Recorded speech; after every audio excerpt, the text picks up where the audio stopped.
In this video, I'm going to show you how to convert your Canva presentations to PowerPoint in just a few easy steps.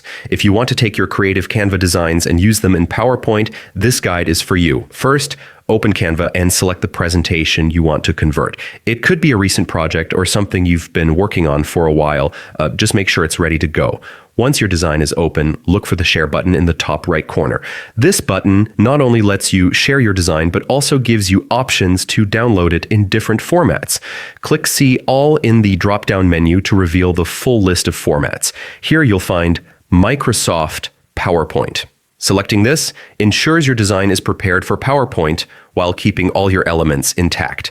Once you've selected PowerPoint, click Download. Depending on your presentation's size and your internet speed, this may take a few moments. When the download is complete, you'll have a fully compatible PowerPoint file in your Downloads folder. From here, you can open it in Microsoft PowerPoint, continue editing, or share it with colleagues and friends. And that's it.